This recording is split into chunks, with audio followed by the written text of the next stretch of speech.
Magandang araw, Pilipinas. Ako po si Rocky Ignacio at nandito po tayo sa Heroes Hall para sa First State Conference ng United Nations ng pagbaka po sa korupsyon. Ang korupsyon po ang sinasabing isa sa mga naging problema ng maraming bansa, hindi lamang ng Pilipinas. Ito kasi yung sinasabing humihila sa isang bansa tungo sa kaunlaran. Kagaya nga po ng gusto ng Administrasyong Aquino na dapat po isulong ang pagiging malinis ng Pilipinas sa laban po sa korupsyon. At ngayong araw po ay malalaman natin at makikita at maririnig kung ano na po yung mga ginagawa ng Pilipinas o ng pamahalaan po para dito. Ito po ay maisulong. Para po sa isang sinasabing epidemya ang korupsyon na sumisira sa potensyal ng isang bansa, nakakalungkot pong isipin na hindi tayo nang nabibigla o sa tuwing nababalitaan na ilan po sa ating mga kilalang nanunungkulan ay inaakusahan po ng korupsyon. Dito po dahil dito bumuo ang bansa ng grupo na lalaban sa korupsyon. Alinsunod na rin po sa aksyon nito. Kasapi po ang Pilipinas sa mahigit 100 mga bansa sa mundo na lumalaban po sa korupsyon. Sa ilalim pa rin po ito ng United Nations Convention Anti-Corruption laban po sa korupsyon. Kabilang din po ang Pilipinas sa isang International Anti-Corruption Organization. Kabilang na nga po dito yung UNCAC. At ngayong hapon po ay inaasahang maririnig natin ang magiging talumpati ni Pangulong Aquino. Nakabahagi po kasi dito sa UNCAC yung sinasabing 21 action plan ng pamahalaan. Kanina po ay nakausap natin si Civil Service Commission Chairman Francisco Duque III at sinabi po niya mas naging mahigpit ang ginagawang sistema o pagkilos ng pamahalaan para po malinis ang hanay ng bansa o hanay ng lipunan laban po sa korupsyon. Batid naman daw po natin na nitong mga nakalipas na araw ay nagkaroon po ng panahon ay nagkaroon po ng mga maiinit na usapin na tumatalakay po sa maling paggamit ng pondo ng bayan. Inaasahan po na maririnig natin sa pagtitipong ito ang magiging pahayag ni Ombudsman Conchita Morales. Kasama rin po ang magiging talumpati pa rin ni Pangulong Aquino. Maririnig po rin natin ang ilang pahayag pa rin ng Senate President at maging ng Executive Secretary Paquito Ochoa. Narito po ang naging bahagi ng panayam natin kay Civil Service Commission Chairman Francisco Duque III. Magandang hapon, makakasama po natin ngayon si Civil Service Commission Chairman Francisco Duque III. Magandang hapon, sir. Magandang hapon sa iyo at sa lahat ng inyong mga tagapanood. Napakahalaga para sa Pilipinas itong convention na ito. Bigyan niyo naman po kami ng konting detalye dito. Oo naman, kasi itong convention na ito o conference ay upang talakayin kung ano-ano na ba ang mga nagawa ng ating gobyerno patungkol sa ating mga commitment na nakasaad doon sa United Nations Convention Against Corruption.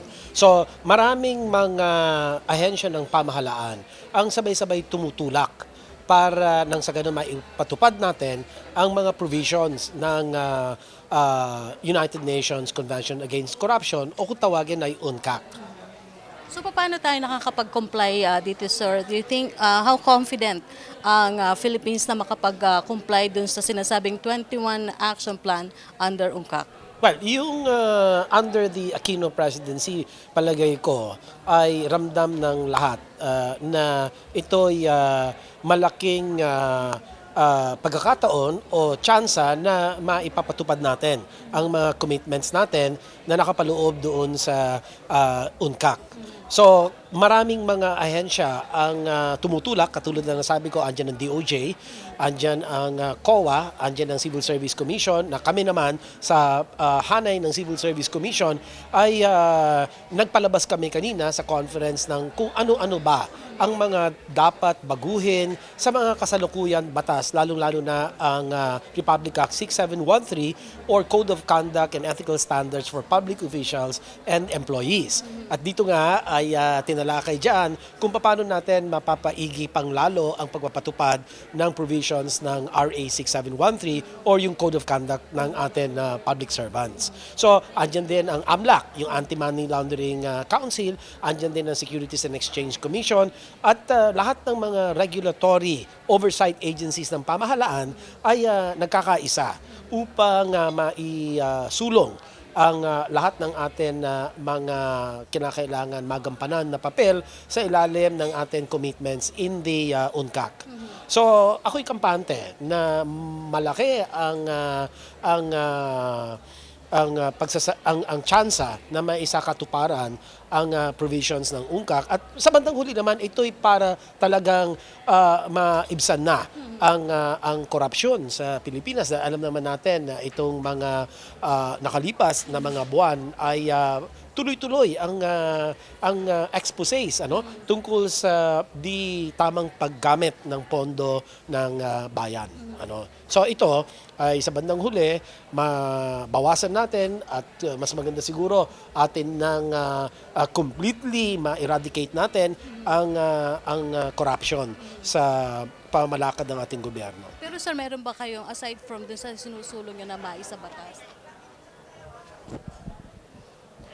Dumating na po si Pangulong Aquino sa Heroes Hall.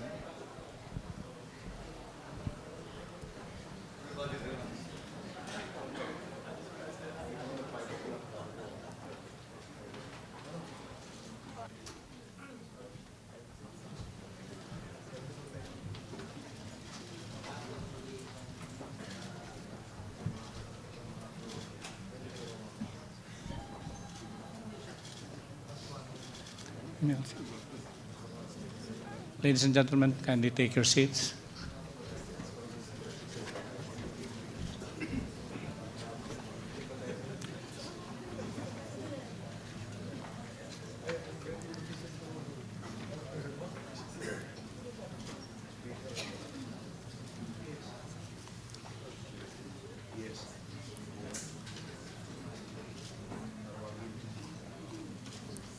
His Excellency President Benigno S. Aquino III, Senate President Franklin M. Drilon, Chief Justice Maria Lourdes Sereno, and Ombudsman Conchita Carpio Morales. Good afternoon, ladies and gentlemen. Welcome to the third part of the program on the first State Conference on the United Nations Convention Against Corruption, Implementation and Review.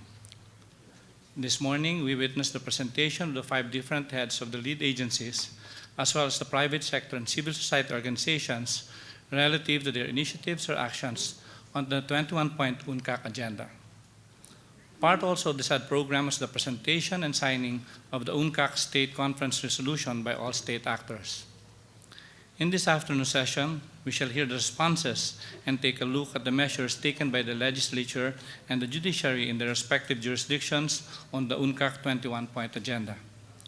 On the part of the Ombudsman, we shall hear the report on what were discussed during the Conference of State Parties held last November in Panama City, Panama. Then the resolution, which was signed earlier, shall be presented and handed over to the President for his consideration. Lastly, to highlight this momentous event, will be the keynote speech of His Excellency President Benigno S. Aquino III.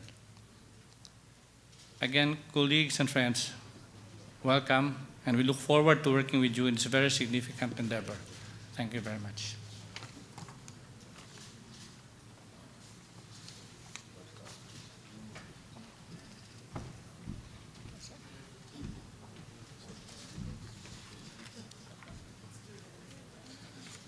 To start this afternoon's program, we would like to call on the Ombudsman, Conchita Carpio Morales, to give us updates on the Conference of State Parties held last November at Panama City, Panama. Ladies and gentlemen, Ombudsman Conchita Carpio Morales.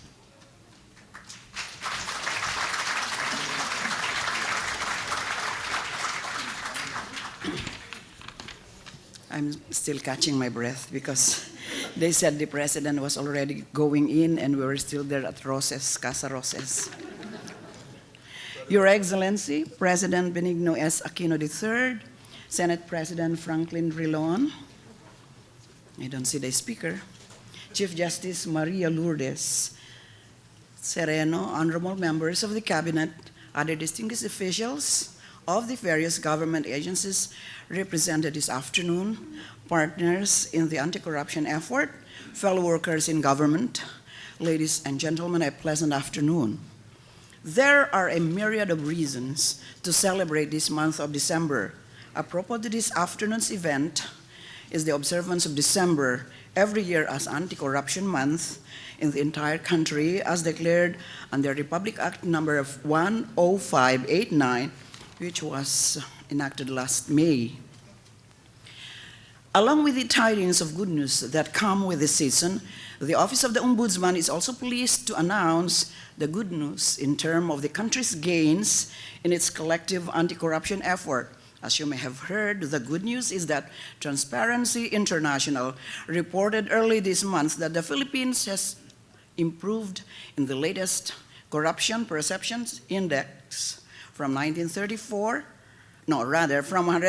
in 2010 to 229 in 2011 to 105 in 2012 and now 94 in 2003 out of 177 countries.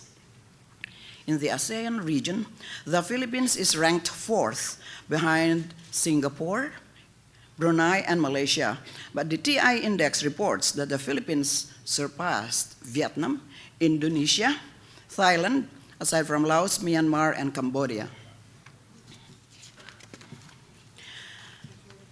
As one of the central authorities in the implementation of the United Nations Convention Against Corruption, or UNCAC, the Office of the Ombudsman is pleased to report that the Philippines has completed the first phase of the UNCAC review process, particularly on its compliance with the chapters on criminalization, law enforcement, and international cooperation.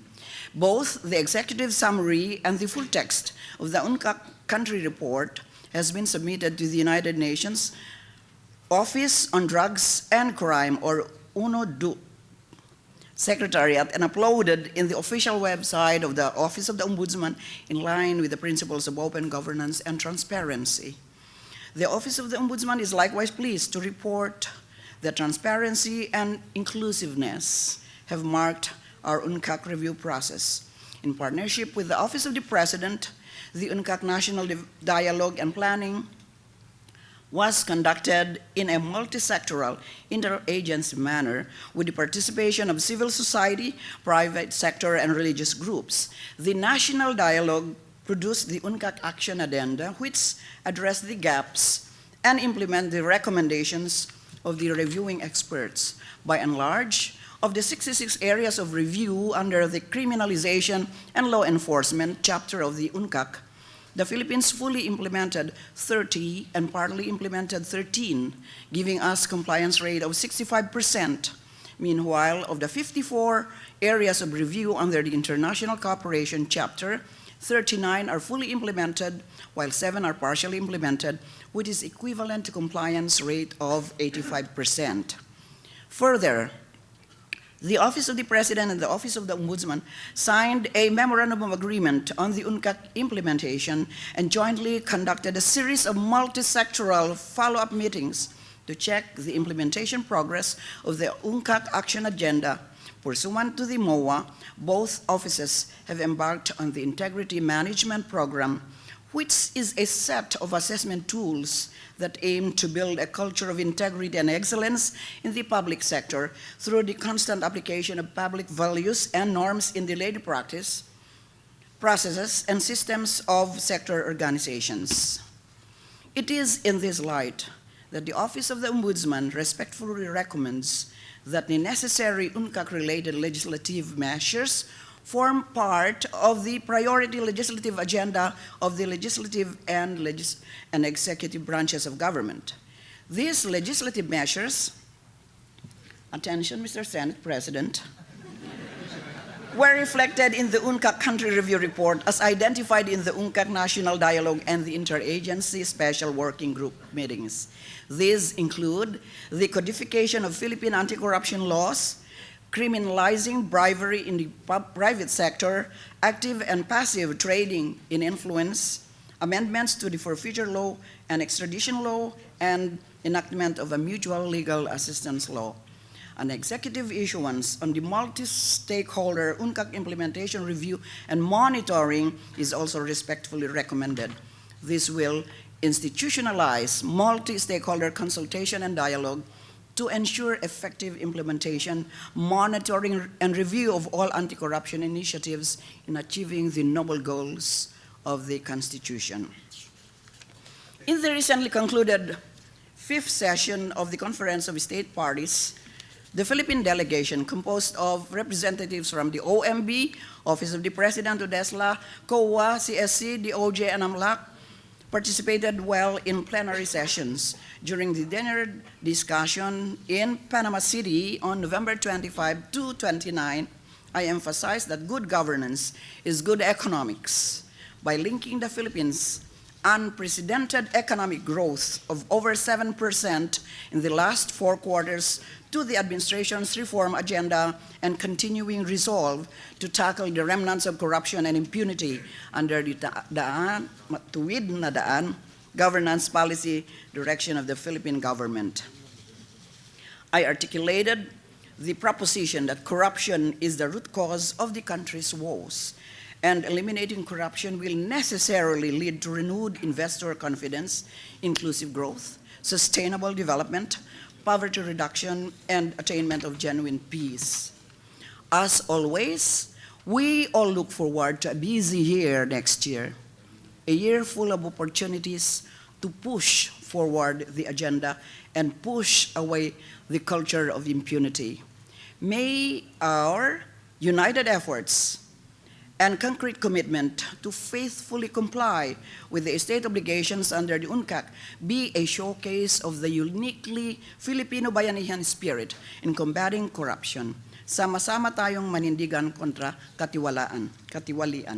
Isang makabuluhang Pasko at mapagpalang bagong taon. Maraming salamat po.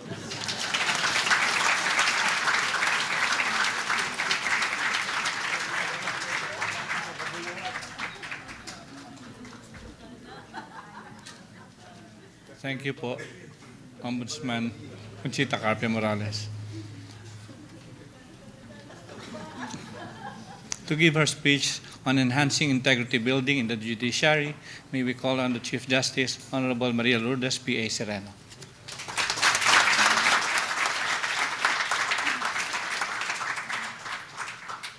Thank you, Yusek Herman. Your Excellency, President Aquino, Senate President Drilon, Speaker Belmonte, Ombudsman, and my former division chairperson in the Supreme Court, retired Justice Conchita Morales, E.S. Ochoa. Friends, good afternoon. I understand, of course, that the takeoff point for this is the 21-point agenda that was arrived at in 2012. Now, because of the fact that this 21-point agenda largely respected the independence of the judiciary, I have to make the preliminary comment that nearly all of them call for the strengthening of the legal framework by identifying legislation that must be either passed or amended. Now, there are also steps, I observe, meant to enhance the capacity of the Ombudsman and the Anti-Money Laundering Council. There is reference to the DOJ's intent to submit a proposal to the Supreme Court for the issuance of procedural rules regarding extradition. We still await such a proposal. It appears that the Supreme Court does not have really any initiatory role in pursuing the agenda's action points. Nevertheless, the Supreme Court has taken anti-corruption measures as a key reform area for the judiciary and the legal profession.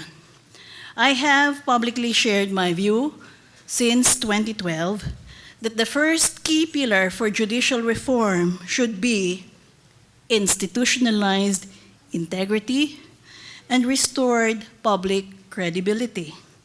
In this regard, we have laid out for ourselves an ambitious agenda that will ensure that competence, honesty, incorruptibility, and integrity are qualities present in an individual before she can be allowed to wear the judicial robe.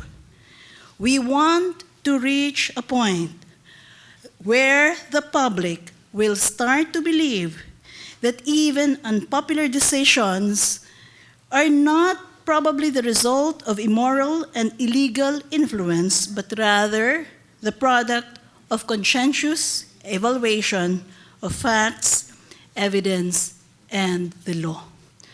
Concretely, the public has seen the following steps taken.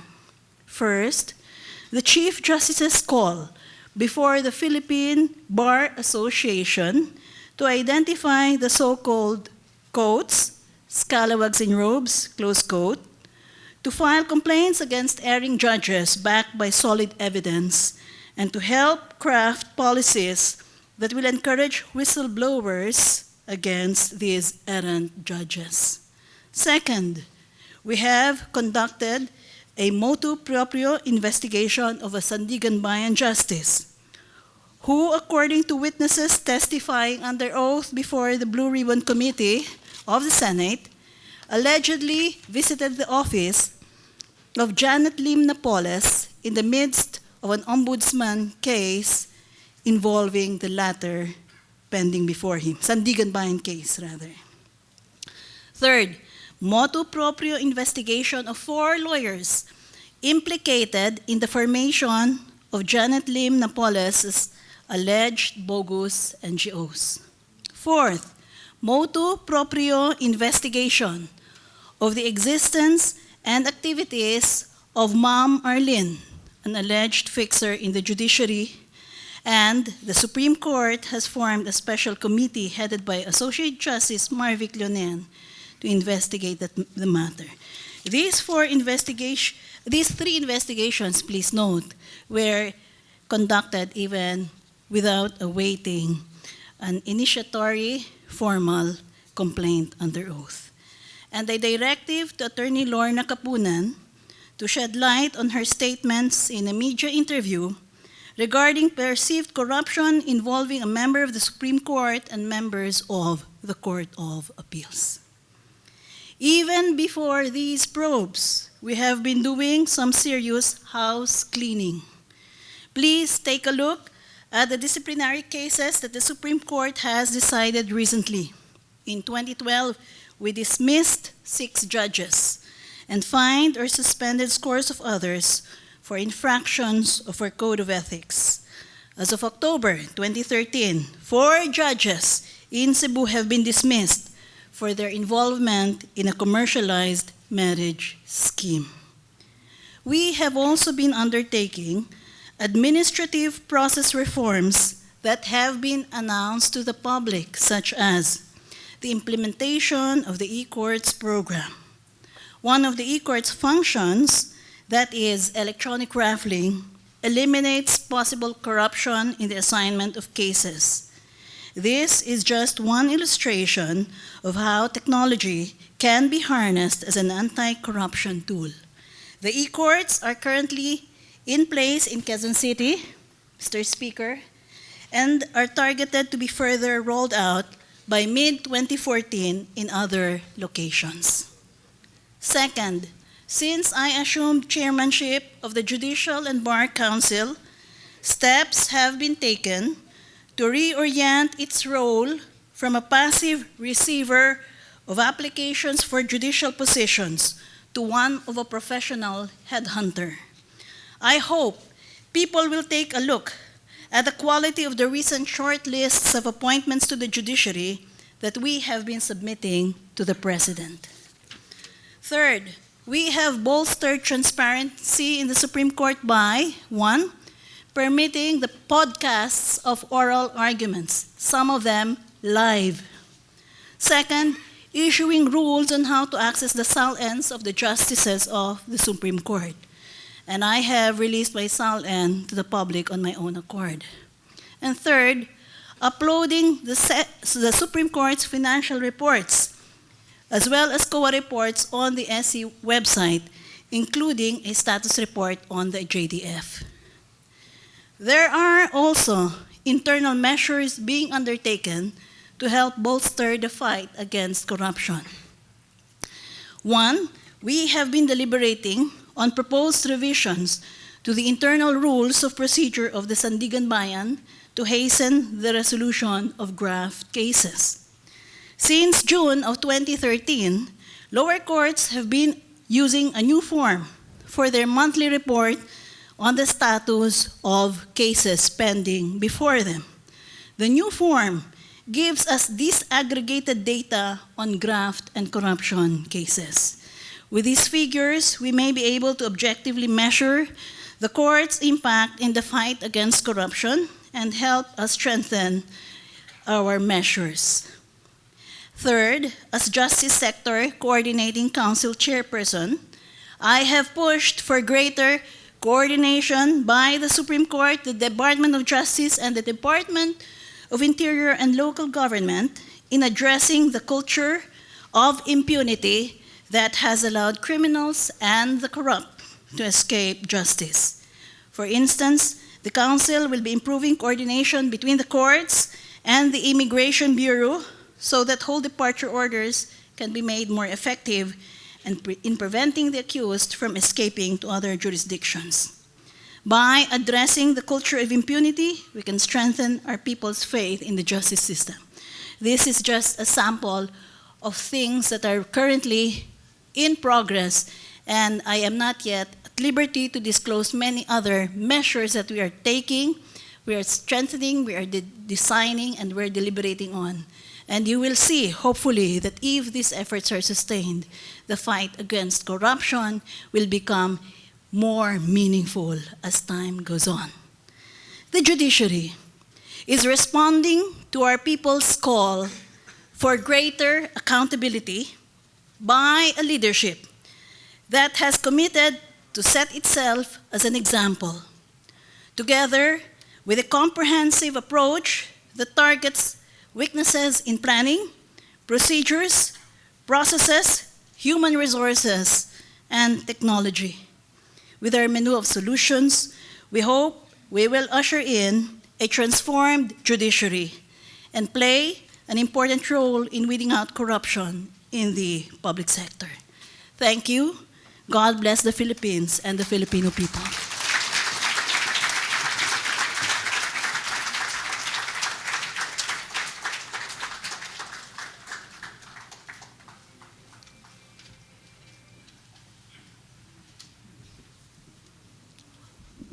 To give us a speech on enhancing integrity building and anti-corruption measures in the House of Representatives, ladies and gentlemen, the Honorable Feliciano Belmonte, Speaker of the House of Representatives.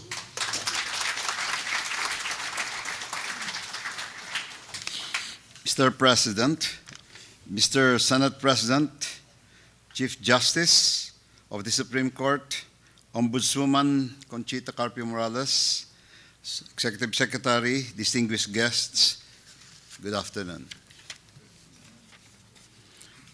Sorry to be late. With the current anti-corruption scenario in the Philippines in mind, let me now outline the anti-corruption measures being undertaken by the House of Representatives, which are classified under three main functions, namely legislation, oversight, and representation. Under our legislative function, our anti-corruption measures include the following.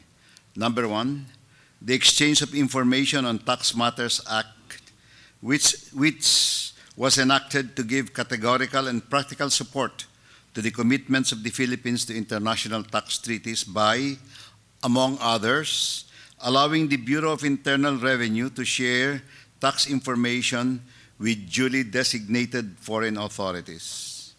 Number two, the Anti-Money Laundering Act, or AMLA, which has already been amended to A, expand the list of persons and institutions covered by the law, and B, authorize the Anti-Money Laundering Council, AMLC to inquire into bank deposits upon determination of a probable cause, without notice to the party in question. Continuing refinements on AMLA's coverage remain on deck, such as that of casinos being made part of reporting entities. Amendments to the Witness Protection Program and the Whistleblowers Protection Bill have been filed to protect the lives, the rights, and property of witnesses and whistleblowers. And we would like to note that these bills had been approved on third reading by the House of Representatives in the last Congress. Again, we commit to facilitate their passage in this Congress. Furthermore, the Code of Crimes Bill has been filed to, among others, A, be explicit on the scope of persons covered by anti-corruption laws, and B, properly define the term public officer. And we continue to deliberate on the Freedom of Information Bill. When enacted, said measure will provide access to relevant information that can be used responsibly and meaningfully towards ensuring accountability and transparency in government and private business processes. Under our oversight function, let me cite our significant activities. Unique to our oversight function is budget oversight. The Annual General Appropriations Act authorizes the national government to spend public money for specific purposes and at determined budget ceilings. The logical next step is ensuring that funds are spent for their intended purposes in both an efficient and an effective manner. Indeed, the budget is government's singular most potent tool to catalyze economic growth, support human development, and sustain poverty reduction. The legislative oversight emanating from its power of the purse is crucial in making sure these objectives are carried out. Let me note that the Senate and the House of Representatives have revived the Joint Congressional Oversight Committee on Government Expenditures to monitor disbursements under the 2.268 trillion peso 2014 national budget. Admittedly, however, there remain limitations to the full exercise of the budget oversight function. There is also the need to synchronize the audit process with budget deliberations to maximize the use of audit results in budget enactment. In this regard, Congress will endeavor to strengthen its partnership with the Commission on Audit and elevate our working relationship from individual and ad hoc cooperation to cooperation at the institutional level. This will connect the more systematic scrutiny of audit reports, which in turn will support budget deliberations and the exacting of accountability from government agencies. Congress is also seeking partnership with the Department of Budget and Management, Department of Finance, and once again, the COA, to pursue the harmonization of accounting systems and financial reporting formats. Under our representation function, we will seek to strengthen our partnerships with stakeholders and various sectors of society, such as the business sector, academia, and civil society. We recognize that corruption cannot take place in government alone without the complicity of other sectors of society.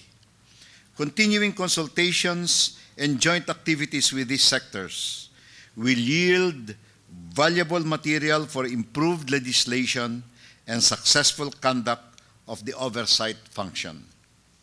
We have also created an internal working group to coordinate the anti-corruption-related work being undertaken in all the offices of the House of Representatives.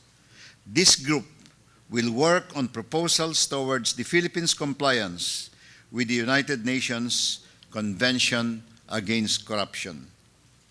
As House Speaker, before all of you and on this day, I commit in unequivocal terms our institution's efforts and resources to the measures that I have detailed, to the undertakings of the UNCAC, and to its prescribed anti-corruption reform measures for the Philippine government, economy, and society. With firm resolve, I declare our full support in the collective struggle against corruption in its most pernicious and even in its not so pernicious forms. Thank you. Mabuhay.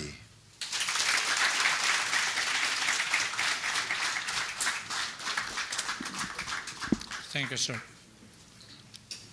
To give us a speech on enhancing integrity building and anti-corruption measures in the Senate, the Honorable Franklin Drilon, Senate President.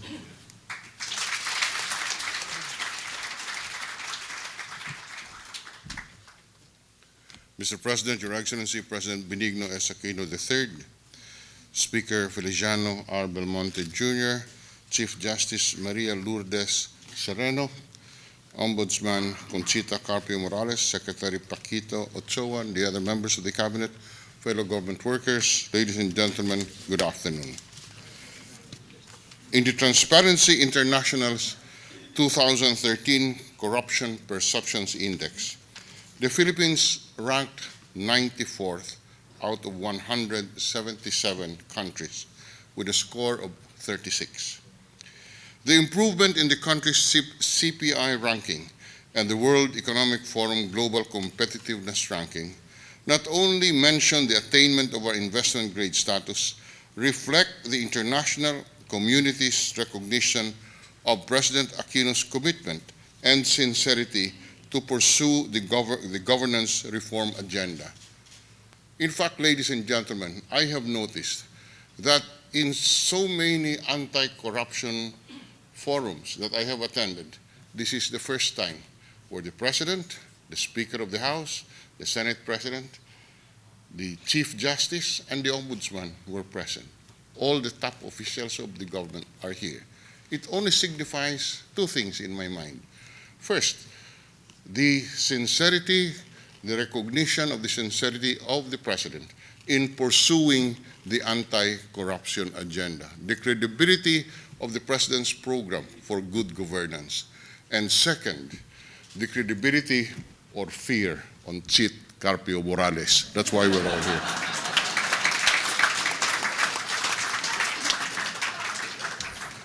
Moreover, my dear friends, there is a notable participation of our people in the governance process through their zealousness in evaluating the government activities and holding those in positions of power accountable. The past 6 months saw how media participated in this corruption campaign, and indeed today we see tangible results of that zealousness of the public as reflected by the media in the anti-corruption campaign. Our people have openly expressed their indignation over the alleged misuse of the PDAF. Your Senate, ladies and gentlemen, has been listening intently to the sentiments of our people.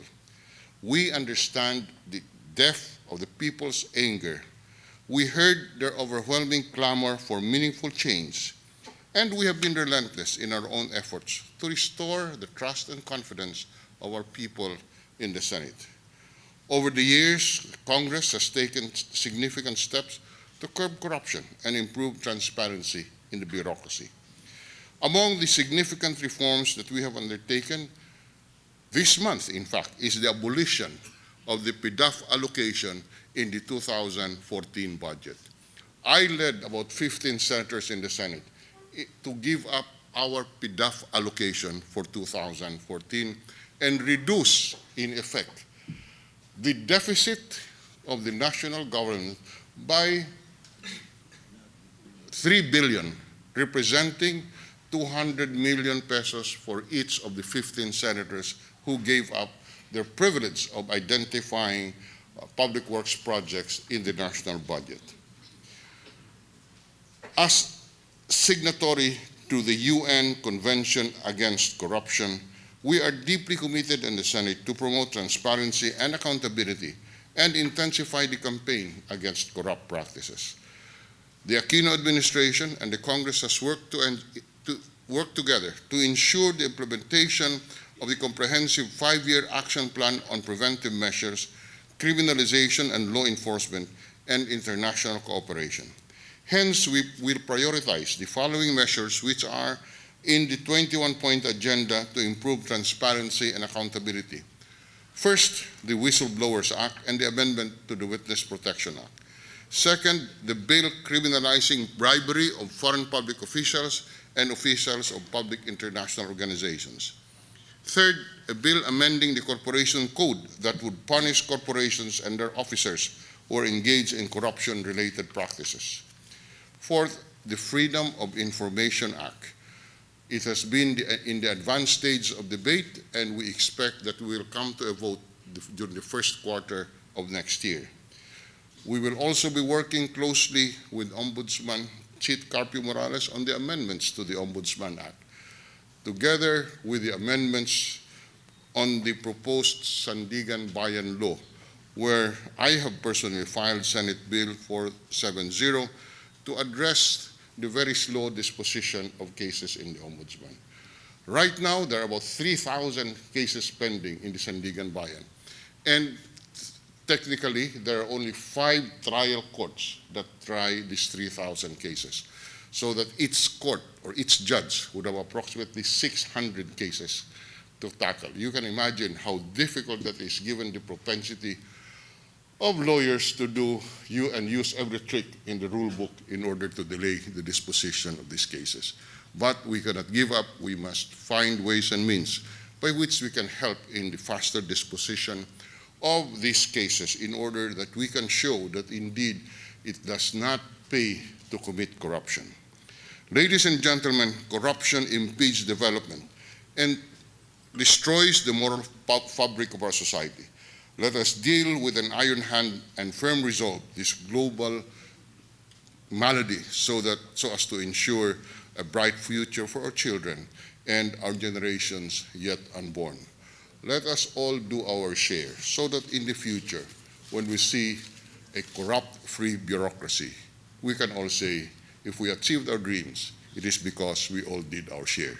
With that, let me thank all of you, ladies and gentlemen, Mr. President, for this opportunity that you have given us to share our thoughts on this important issue. Thank you, and a pleasant good afternoon.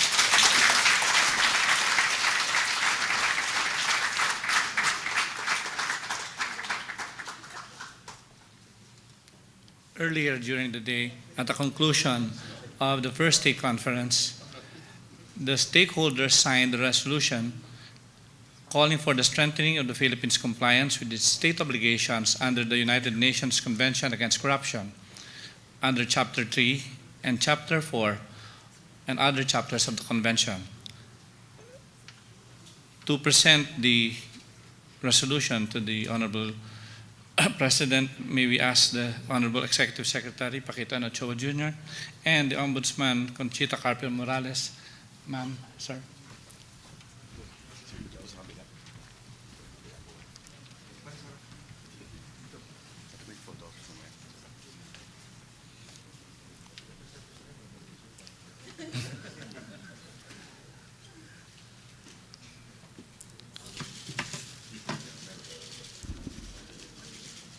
The resolution calls and requests a joint OP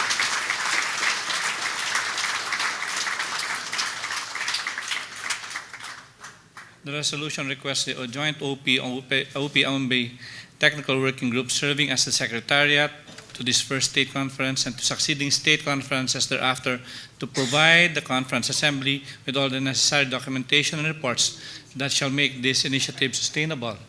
Also, it was resolved to request a joint OP-OMB technical working group to draft an executive order for His Excellency's consideration establishing a presidential UNCAC interagency committee which shall be tasked to ensure the successful implementation, review, and monitoring of the convention.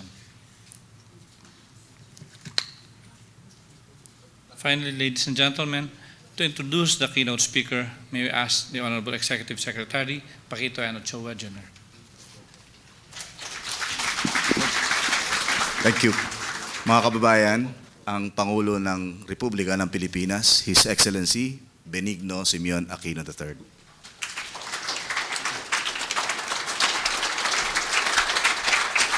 Magandang hapon po. Maupo tayo lahat. Senate President Franklin Drilon, Speaker Feliciano Belmonte Jr. and other members of the House, Chief Justice Maria Lourdes Sereno, Ombudsman Conchita Carpio Morales, the Executive Secretary, members of the Cabinet present, anti-corruption development partners, fellow workers in government, and honored guests. Ulit, magandang hapon po sa inyo lahat. Filipinos know more than any other nation just how corruption can damage a society.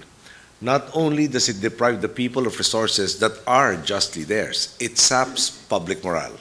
It loosens the ties that binds institutions and the people together, and it breeds inequality.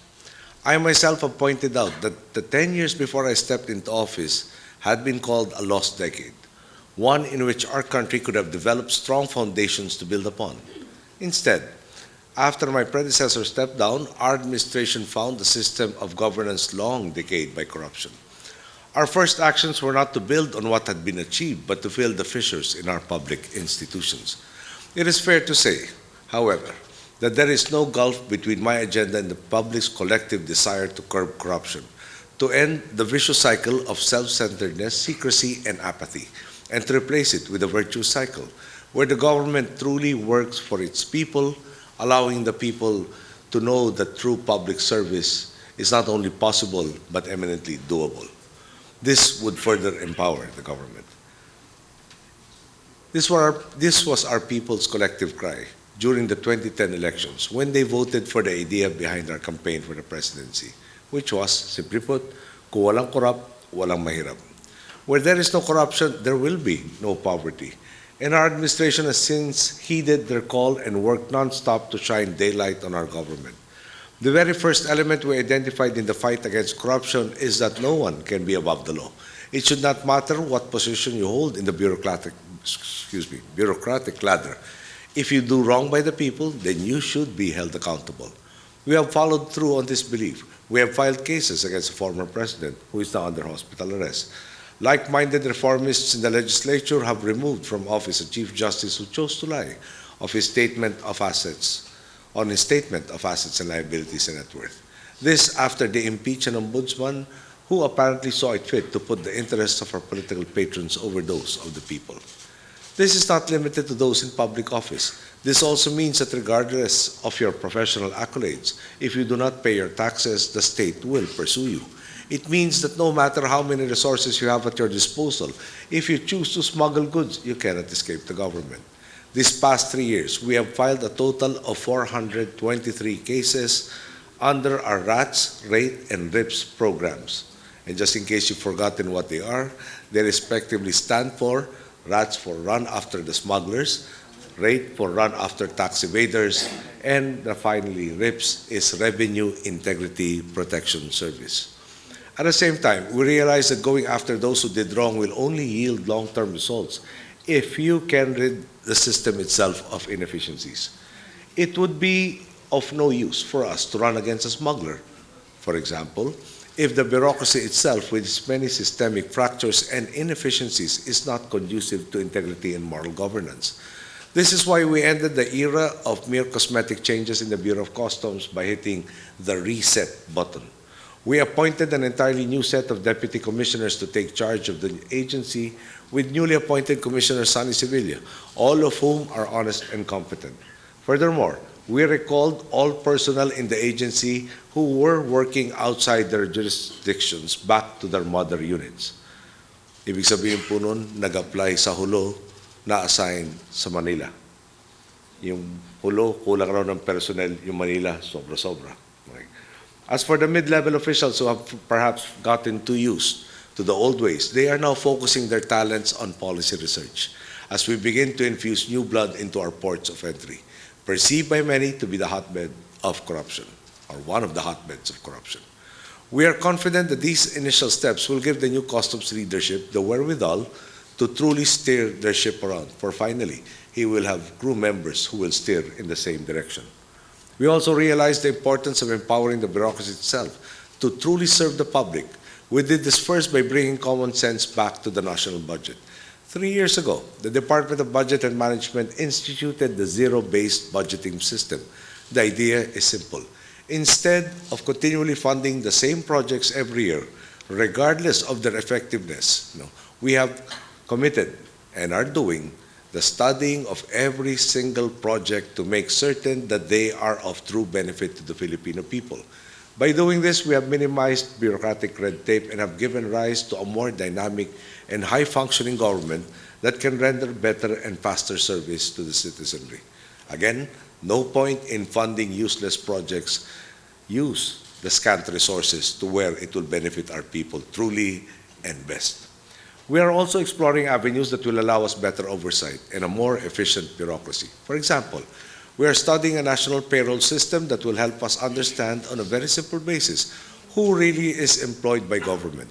The bureaucracy is 1.6 million people strong with various terms of employment, with avenues definitely for payroll padding and putting ghost employees on the rolls. This new system will hopefully be able to ferret out all these non-existent employees. It will abolish, or it will enhance rather, payroll checks and salaries. Sorry, my mistake. It will abolish the physical payroll check, and salaries will simply go straight to the employees' ATM accounts without intervening red tape, thus fostering efficiency within the bureaucracy. Of course, we also realize the role of the citizenry and of civil society, who have long served as watchdogs of government. It is vital that we provide them the information by which they can track what government is doing. This is the idea behind the websites launched by the DBM and the DOF, called Budget ng Bayan and Pera ng Bayan, which respectively translate to the people's budget and the people's money. These channels allow our citizens to access data on how exactly the government is spending their tax money and to report erring government officials from the DOF and its attached agencies.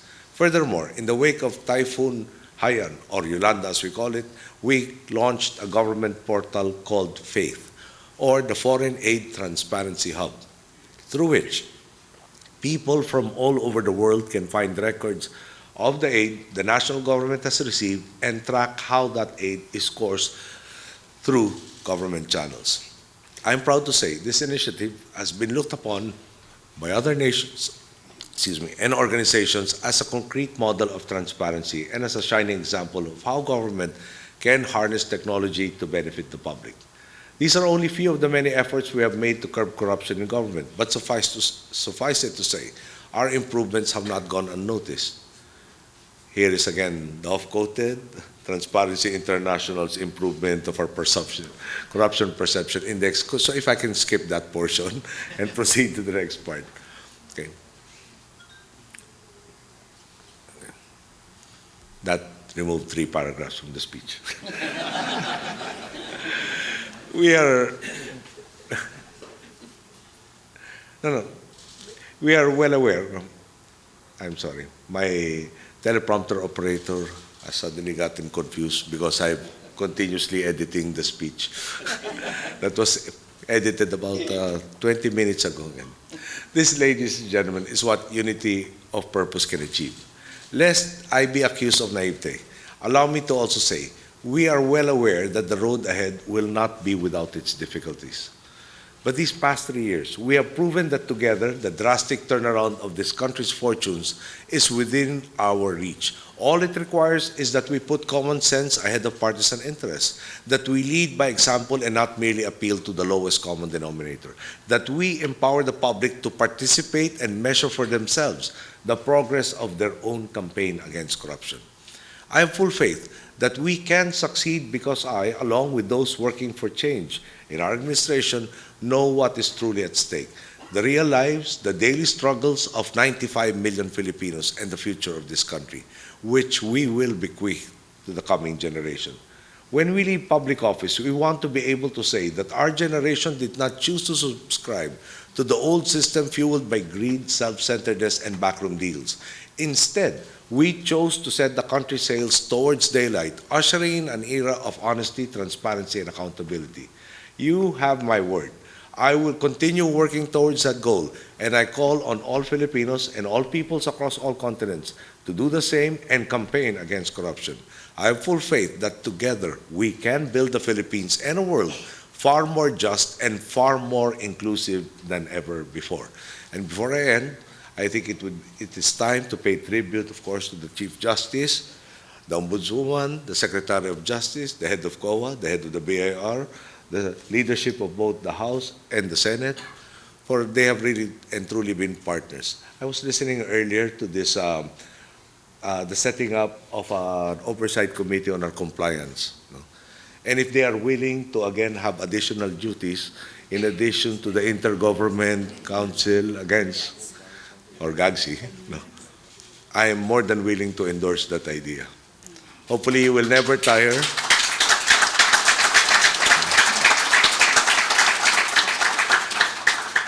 Hopefully you will never tire of accepting more assignments than what you were originally thought of going to receive.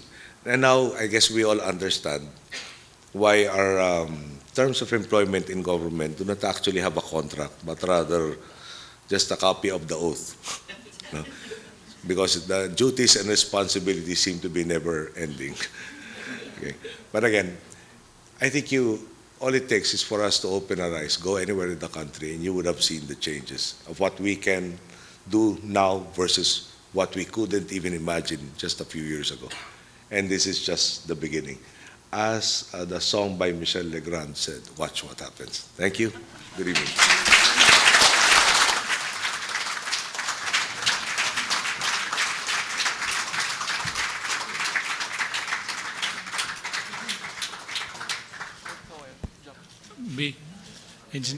Kindly take your seats. Before we end tonight's program, we were informed that the request from the attendees to the conference for a photo opportunity with the President has been granted. May we first ask all the anti-corruption development partners and the civil society organization heads and representatives here present to be here for the photo opportunity.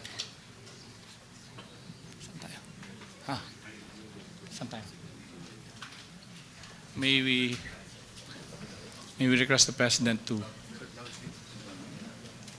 and all the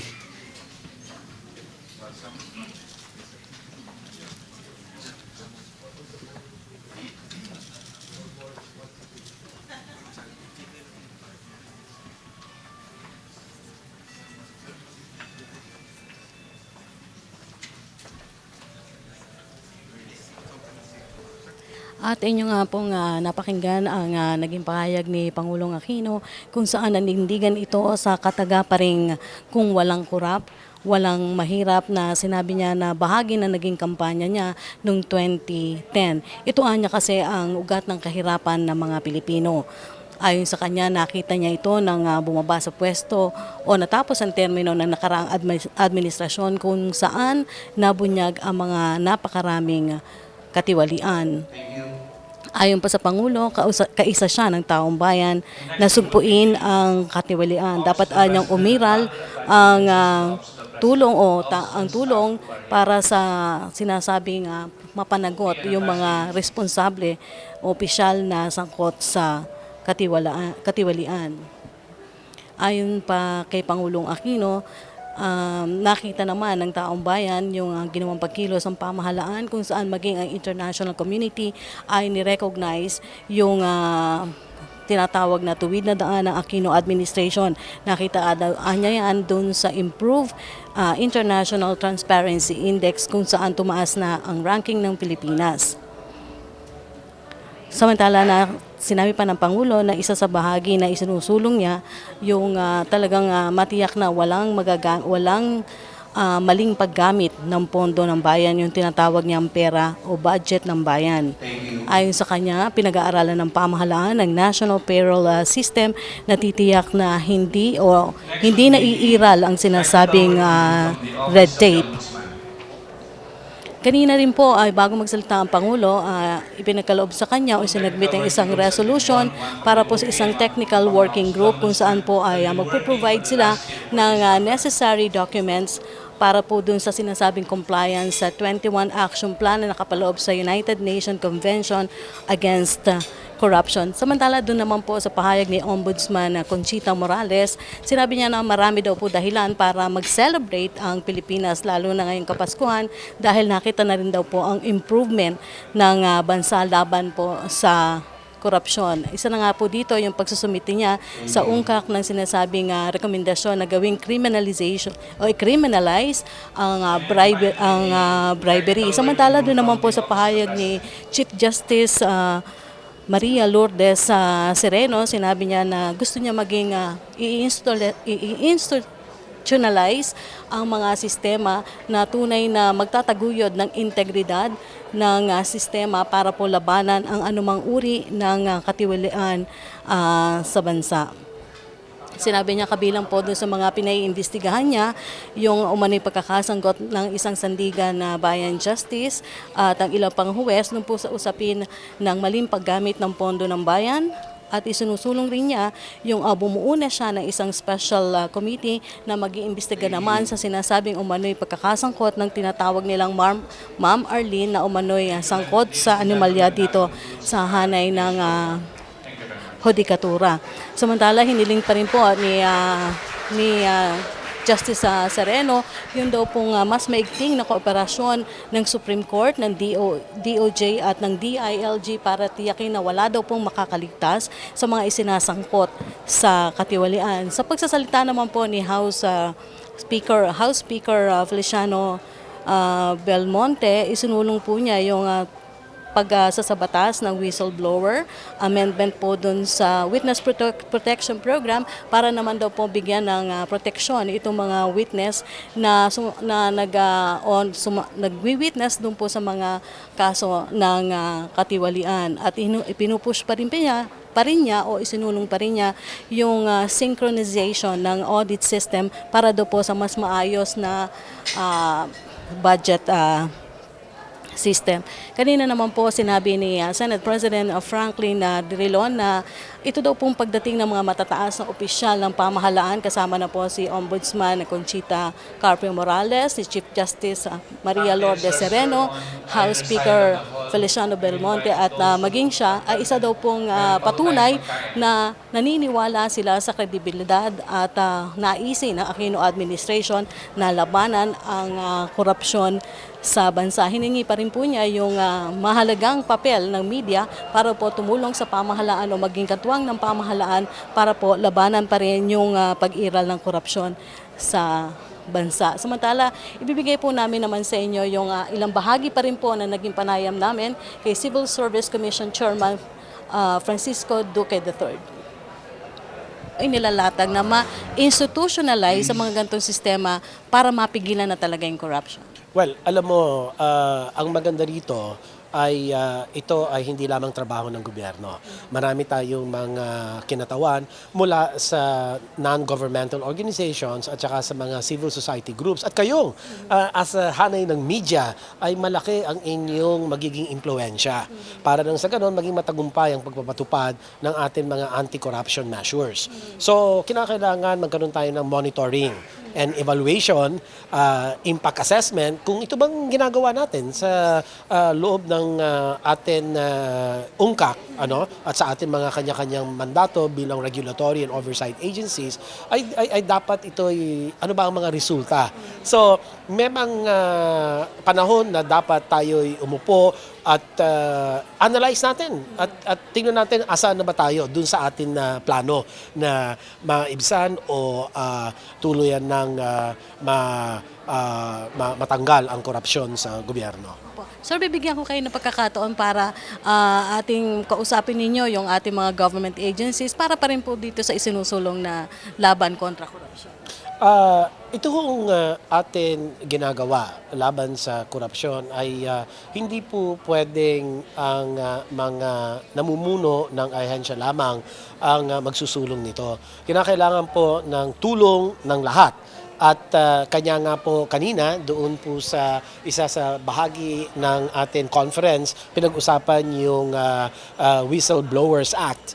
At kinakailangan ay maging mas mapagmatsyag ang ating mga empleyado at bantayan ang mga namumuno sa kanilang mga ahensya kung paano ginagamit ang kanilang pondo o budget. At malaki po ang tulong na magagawa ninyo. Kasi kung hindi naman kayo magsusumbong, baka akala ng namumuno ng inyong ahensya, okay lang yung ginagawa niya. Hindi po tama ito. Kinakailangan ang tulong ng bawat empleyado at kayo po ang siyang magsumbong. At marami naman pong pamamaraan kung paano nyo maipapaabot ang inyong mga nakikita o mga nahuhuling mga katiwalian sa inyong mga ahensya. Okay, maraming salamat po, Chairman. Maraming salamat din sa pagkakataon. Si Civil Service Commission Chairman Francisco Duque III. Samantala, naging bahagi pa rin po ng pahayag ni Pangulong Aquino yung malugod niyang yung pagtanggap niya doon sa mungkahi ni House Speaker Feliciano Belmonte, kung saan isinulong po niya yung pagbuo ng Oversight Committee para po natututok dun sa compliance ng Pilipinas sa United Nations Convention Against Corruption.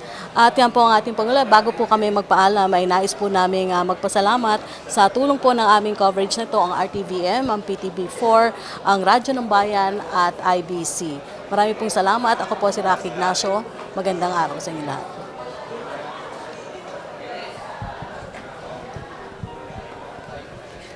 Thank you, ma'am. Dahil kasi story,